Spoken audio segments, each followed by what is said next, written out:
এতগুলা টাকা মাতালা ছিল আমারিতে রাখার জায়গায় ফ্রিজে রেখে গেছে। আমার মনে হয় কি হাসান এই বাড়ির মালিক আছে না, ব্যাংকের মালিক ছিল, নাহলে এতগুলা টাকা কেমন নিব? এতগুলা টাকা তুমি রাহনের ব্যবস্থা করো। চলো কাম করি, তুমি আমি ঢালো এনে রেখে দেখে দেওয়ার আগে চলো চলো। এতগুলা টাকা লয়ে ভেঙে যাবে কেমনে? হ্যাঁ, জ্যান থেকে পারো একটা বড় বস্তা নিয়ে আসো, ওই বস্তায় সবটি টাকা বইরা আমরা লয়ে যাবো। ভালো কথা কইছো তো, ইলা তোমার মাথায় বুদ্ধি আছে।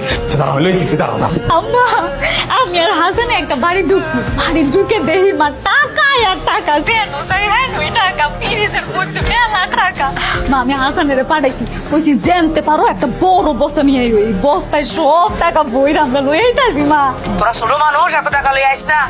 আমি আইতাছি ভাই, বস্তা আছে বস্তা। কি রাখবেন আমার এখন? টাকা রাখুন টাকা। এলন আচ্ছা, বড় বস্তা নাই, 100 টাকা দেন। মা গো মা, কত টাকা! পুরো ঘর ভর্তি টাকা, যেদিক টাকাই সেদিক টাকা। শোন, আমরা দুজন ভাইকে যাই। হাসান আসলে তো টাকাটা 3 ভাগ করতে হইব। আমরা এক ভাইকে গেলে শুধু আমগো টাকা আমগো একজনে নিয়ে যাবো। চল। তুমি কথাটা কইলা কি? এই টাকার লগে তুমি আমার হাসানের লগে বিয়া দিতে চাও, আর আজকে কইতাছো যে টাকাটা দুজনে ভাগাভাগি করে ভাইগে যায়, হাসানের ভাগ দিতে হবে না? মার মাইয়া মিলা টাকা পয়সা ভাগাভাগি শুরু করে দিয়েছেন অলরেডি। টাকা কেমনে ভাগাভাগি করা যায় সেই বুদ্ধি পরামর্শ করতেছি। কলিং বেলতেছে বাড়ির মালিকাই করছে। আমার তাড়াতাড়ি চলে না, টাকা পয়সা যা আছে সবকিছু লইয়া পিছের জানাতে ভাগ গেছে। এই চলো পয়সা চলো। না না, যদি বাড়ির মালিকাই তো তাহলে তো চাবি দিয়ে খুললে ঘরে ঢুকতো, তাই না?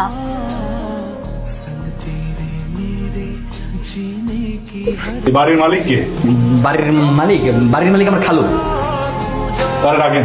স্যার হয়তো দেশে নাই, সৌদি থেকে গেছে। আচ্ছা, এই বাড়ি থেকে দোকানে বস্তা আনতে গিয়েছিল কে? স্যার আমি গেছিলাম স্যার। বস্তায় কি রাখবে? বস্তার ভিতরে মানে স্যার আমি বলতেছি স্যার, আমি গেছি খালু একটু বিরাট বড় লোক, হ্যাঁ যাওনের আগে আমাকে এত সবজি কিনে দিয়ে গেছে, আলু পটল সিম বরবটি, এগুলো রাহনের জায়গা নেই, আমরা মানুষ হয়েছি 2 জন। পরে কইলাম কি যে দোকানে যাও, দোকানে গিয়ে একটা বড় বস্তা নিয়ে আসো, বস্তায় করে সবকিছু গ্রামে পাঠাই দিব। কিন্তু আমি শুনলাম তুই নাকি দোকানদারে বলছস বস্তায় টাকা রাখবি। দোকানদার লোক ফাইজলামি করছিল, একটু মশকাতে করছিল। এই সব বিষয় নিয়ে ফাজলামি করবি না। ঢাকায় একটা ব্যাংকে টাকা দিয়েছে, টাকা পয়সার বিষয় নিয়ে আর জানি এরকম ফাজলামো না শুনে, ঠিক আছে? হ্যাঁ, আম্মা কই? আমার তো মনে হয় বাসায় নাই। আম্মাই বাসায় নেই মানে এখন হইবে নাকি? আমার কল দিয়ে জিগাও কই আছে? আপনার ডায়ালকৃত নম্বরটি এই মুহূর্তে বন্ধ আছে। মোবাইল বন্ধ। মোবাইল বন্ধ করলে কি আম্মা গেছে কই? আর আমার টাকার বস্তা কই? টাকার বস্তা নেই আসলে টাকা। ওকে, আমার টাকা কই? হ্যাঁ, টাকার বস্তা কই আমার? নাই, আমার মনে হয় টাকা নিয়ে ভাগছে। পথ আটকে রাখছেন কেন? আপনি জানো কোন বাসায় কাজ করেন? এই কি বলতেছেন আপনি? হ্যাঁ, আমি কাজ করবো কেন? আমারে দেখলে কি কাজের লোক মনে হয়? তাই তো মনে হয়, আপনাকে দেখে তো কাজের লোকই মনে হয়। দারোগা সাহেব, মুখে লাগাম দেন। হ্যাঁ, আমি বড় লোক মা, আমার কাছে বস্তা ভর্তি টাকা আছে, আমি কাজ করতে যাবো কেন? সাবধানে কথা বলবেন। বস্তা ভর্তি টাকা?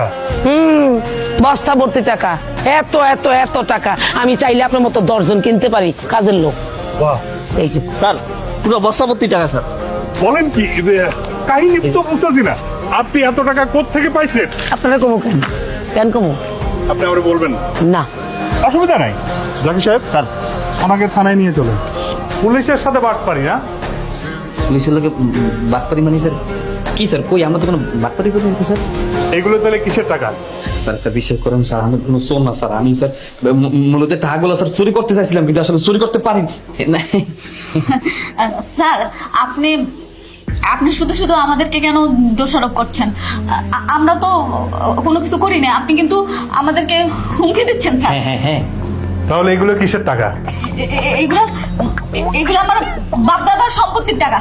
হ্যাঁ হ্যাঁ হ্যাঁ হ্যাঁ স্যার, এই যে সম্পত্তি বেচা টাকা স্যার। আমার যে খালুজান আছে না, সে তো বিদেশ থাকে, তার এই সম্পত্তি আমরা দেখভাল করি। আর আমাদের বাসার যে কাজের মেয়ে রহিমা, সেই টাকাগুলো নিয়ে ভেঙে দেওয়ার চেষ্টা করছিল, তাই আমরা তারা সারাপ খাইছি। কি রহিমা, কথা বলো না কেন? আবার মিথ্যা কথা। জাকি সাহেব, এদের সবাইকে গাড়িতে তুলুন।